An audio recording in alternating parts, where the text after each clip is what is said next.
All right, boys and girls, we're back. One and Only Bob by Katherine Applegate. Last page we read was 294, and that dog is a nincompoop, Bob said. Next title, Another Bridge. The creek is filled with pieces of trees, boards, trash, cans, plastic chairs, everything you can imagine. It's moving way too fast for me to try to cross. I stare at the far side of the creek, at the collapsed bridge. I really wish I hadn't seen that puppy. I know there's another way to cross the creek, of sorts, downstream a bit. An old pedestrian bridge made of wood and metal and rope. No one uses it anymore. No one with any sense. When I reach it, the little bridge is swaying like a cradle. It's blocked off by a rusty metal gate to keep people from using it, but I can easily squeeze through the bars. I run halfway across, lose my footing, run some more. Gulp! What am I doing? A fresh gust pushes the bridge with such force that I slip. Half my body is dangling off the edge. I dig my claws into the wooden slats, and oh, am I glad my nails are long and sharp because I fight off Sarah's clippers whenever I can. Pulling, pulling, pulling. Man, I wish I hadn't eaten so much cheese over the years. And then, humph! One last effort, and I'm back on the bridge. It feels good, so good, to return to that little stretch of swinging slats. I want to live. I really do. I don't care about the puppy anymore. I just don't want to die this way. Not like this. The fear is in my throat, my heart, my gut. I've got to get off this rickety bridge. Get back to Ivan and Ruby. Back to my wonderful Bob-smelling bed. I'm not a hero. Never have been. Never will be. I can live with that, because at least I'll be alive. I turn, moving snail slow because the stupid bridge just won't stay put, crawling on my belly so I won't lose my footing again. Almost to the end, I glance back, like a fool. Just in time to see the car with the puppy lurch loose from its mooring in the tree, swirling into the middle of the creek like a toy boat in a bathtub. The puppy isn't howling or anything. It's just lying on his belly, same as me, waiting. What a nincompoop, I think again. And I'm honestly not sure whether I mean him or me. Next title, Hero. I'll not lie. I'm not thinking, oh yay, now I get to be a hero. Nope. I'm thinking, you have got to be kidding me. Just a few more seconds and I would have been out of here. I may or may not use a few other choice words.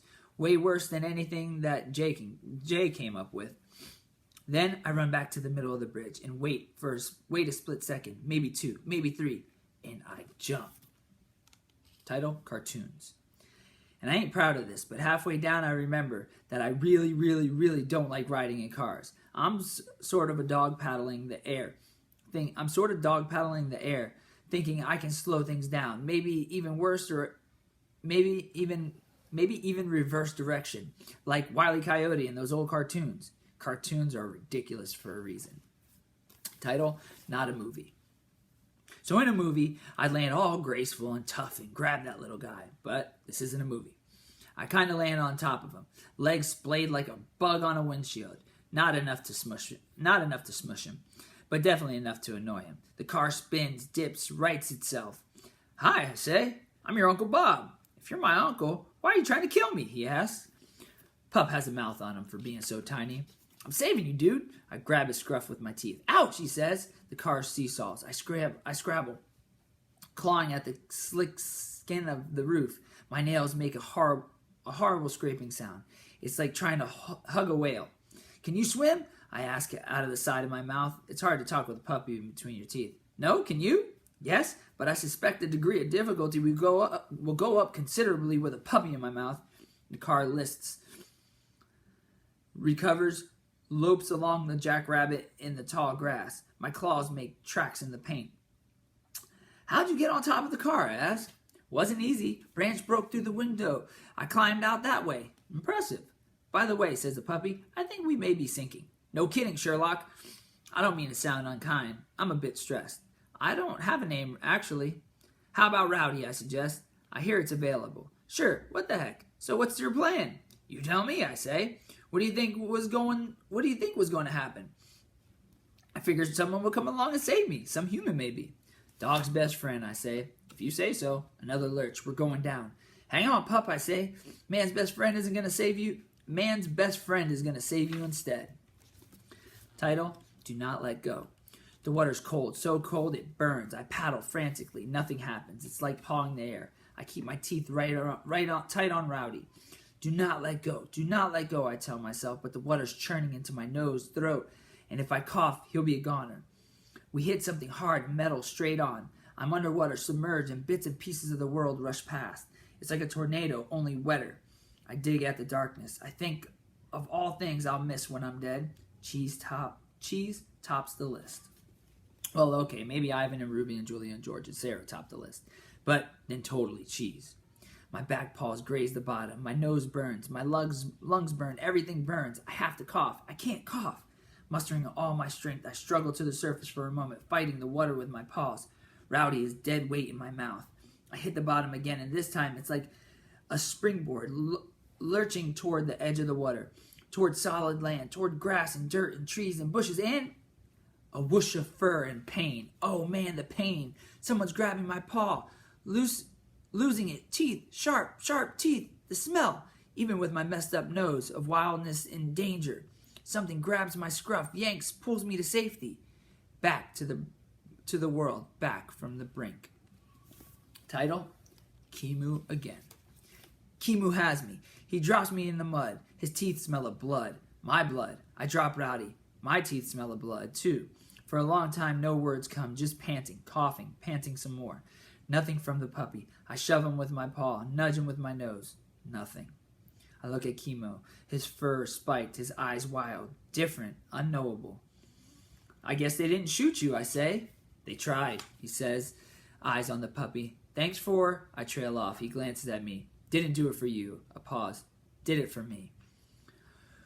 With his right front paw, he claws at the puppy, at Rowdy. Hey, I say without really thinking, or registering the size of his paw, or realizing that he's drooling, just a little. I put my paw, my puny, pathetic loser paw on Rowdy too. He's my nephew, and well, I didn't take you for the sentimental sort, Bob. I'm not. Just, you know how it is. No, actually, I don't. I'm a wild animal, not a pet. Still, I clear my throat and remind myself that rolling over and peeing myself is not an acceptable option. Still, in all, he's scrawny, might even be dead. Who knows? You got better breakfasts at the park. I recognize all too well the look he gives me, the look of sadness and loss and anger, the look of someone who will never forgive the world. He's running with the puppy dangling from his jaws before I even know what's happened. Title, How. I don't know how I do it. If I did know, maybe I would understand that other part of me, the wolf part. I run faster than I've ever run.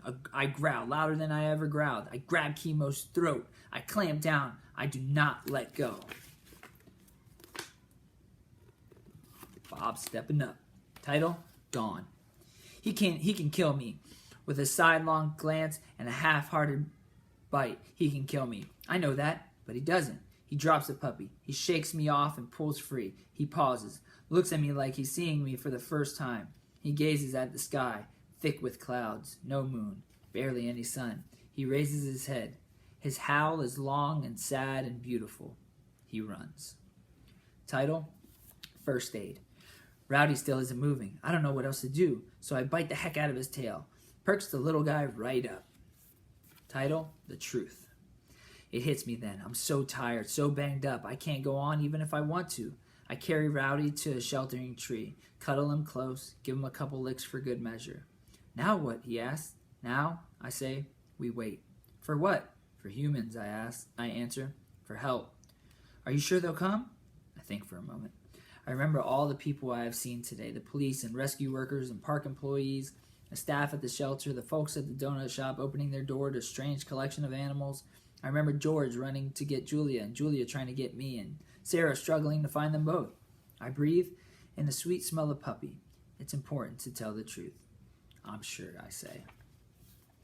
Title, Forever. The eye of the hurricane passes. The storm rages on. It feels like a year, like 9 years even. It feels like forever. Title, Rescue. When I hear Julia calling my name through the open window of her parents' car, I pick up Rowdy and dash over like it's my favorite place on this lonely ball called Earth. No clickers necessary, no treats required. I fly my drool flag all the way home. We're on part 4. Title, Aftermath. We've lost 10 park residents total. 8 deaths, plus 2 still missing. No humans died, but there were some injuries. They've already started rebuilding. It's funny the way people go right back at it after a tragedy. Everyone comes together. Lots of talk about community and kumbaya, blah, blah, blah. They're a resilient species, I'll give them that. It's been 3 weeks and we still don't have Kimu back. Suzu either. There's been some sightings, nothing for sure. I worry they can't last long. Wolves aren't native to this part of the world. I like to think they're together at least. Everybody else is back with makeshift domains. Nobody's complaining though. In spite of all the construction, Julia's been taking me to see Ivan and Ruby whenever she can. Today, Ivan leans on the temporary fence separating him from the elephants. Maya made him a medal for valor out of the watermelon and cucumbers. He's eaten most of it. It's pretty great. Almost everybody we saved from the shelter ended up with a home, says Ivan. Even that annoying bunny. Almost everyone, I reminded him. I'm so sorry about Boss, he says in his gentle way. There's Ivan's medal. From what we can tell, Boss never went into the donut shop. She slipped away and no one knows what happened to her. I try not to feel hurt, but I had this silly fantasy about me and her and Rowdy all hanging out together like a family. And I so wanted her to know what it's like to have a warm bed and full bowl and good ear scratch whenever you needed. I wanted her to know she deserved that as much as any dog. I guess she'd lived life too long on her own terms, or maybe she was afraid to get her hopes up, to trust. I understand. Been there, done that. But sometimes humans don't let you down. Sometimes they even come to the rescue. Title, Riddle. Uncle Bob, Ruby calls, galloping over. She seems more confident these days, a little more grown up. Stella would be proud. I know I am. Want to hear one of my new riddle? Absolutely I do. Ruby flaps her ears. She does that when she gets excited. What has an eye but cannot see? I'm perplexed, Ruby, pondering and puzzled. A hurricane, she exclaims. Good one, Ruby. First rate. I look at Ivan. We smile at each other. We don't need to say anything. It's enough to listen to the palm trees rustle and watch the sawgrass sway. Title, Working on It. On the way home, we passed the shelter. It's been patched up pretty well, looks like, and they're back to business. I hear the usual yelps and howls and hisses and meows, and like always, I feel lousy. I plop on the side of the walk, and Julia stops walking. What's going on, Bob? She asks. I listen, like I always do, for her bark. That bark. Nope, nothing. I wish Rowdy were here to distract me, but he's still learning how to walk on tug-of-war string. He's a pretty swell pup, even if he's a little feisty. I'm surprised how much I like having him around the house. It's weird. I feel responsible for the little guy, sort of like he's become my numero uno. Julia bends down and strokes my head. I wag my tail a bit, slowly stand. I think of poor old Julia stuck back in the backyard day and night. I think of Boss roaming the streets. I think of my siblings, the dark night, the box, the highway. I'm trying hard to find the forgiveness that seems to come so naturally to other dogs. Maybe that's what Boss was getting at. Maybe it's easier to forgive others once you've learned how to forgive yourself. I'm working on it. It's like a bone. Sometimes you have to chew for a long time before you can make any progress. Title, Snickers Again. Once we're home, I head for the couch. I'm snoozing peacefully with Rowdy when a doozy of a smell, assaults my schnoz, which is finally back to working order. It's her. Snickers is back. She's been gone a while. After the hurricane, they had to do some repairs to Mac's house. Not sure where Snickers has been staying, but that's definitely her I smell. No doubt about it. I dive under the couch, but not before Nutwit appears at the front window. Oh, Babo, he calls. Someone's looking for you. I'm not home, I yell. Yeah, I don't think she'll take that one for an answer, says Nutwit. Shouldn't you be rebuilding your nest? Nah, watching you cower in fear is way more fun. What's the deal, Uncle Bob? Rowdy asks. Be afraid, Rowdy, I say. Be very afraid. The door opens, and there's Julia with Snickers by her side. Well, hello there, Snickers, says Sarah as she passes through the living room. What are you doing here? Mac and his wife just moved back in, Julia says. They called this afternoon and said Snickers was dying for a walk. I ease back a little further under the couch. Can Snickers see me? Maybe not, but she can most definitely smell me. For once, I regret my pungent aroma. Snickers darts across the living room, straight to the couch, pulling Julia along for the ride. Snickers! Julia exclaims. Slow down, girl. She kneels. Bob, are you hiding under there? I move an inch, exposing my snout. Snickers goes insane. She yanks free of the tug-of-war string. For a moment, she pauses to do a polite nose tap with Rowdy. Then she lets loose with zoomies and yips and howls of joy. Bob, Julia says, come on out and say hi. I pretend not to hear her, which isn't a big stretch since Snickers is barking like a maniac. Robert, says Julia. Fine, I belly crawl out until I'm exposed. Snickers is ecstatic. She showers me with licks and nips and nudges and leaps. Bob, she croons, how I missed you. I cower my head with my paws, but there's no escaping her adoration. There's a reason we survived, Bob, she says, her fuzzy tail in high gear. The fates want our love to blossom. Is this your girlfriend, Uncle Bob? Rowdy inquires.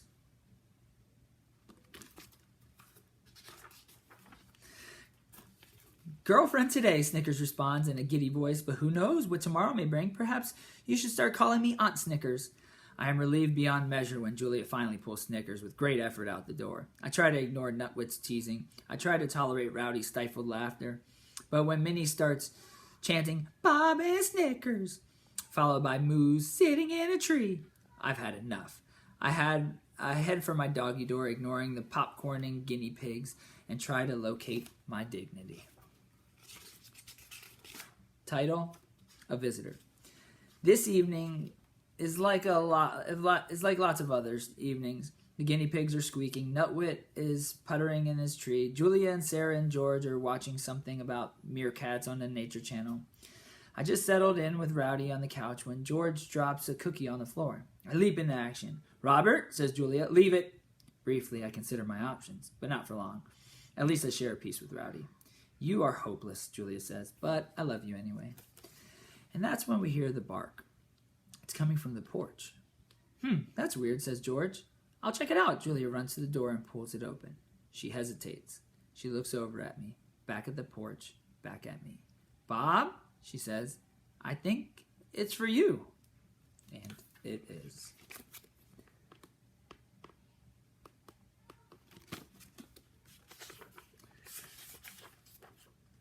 And that is the end, boys and girls. We crushed it. I hope you enjoyed The One and Only Bob by Katherine Applegate. It's been a pleasure. Have a great summer.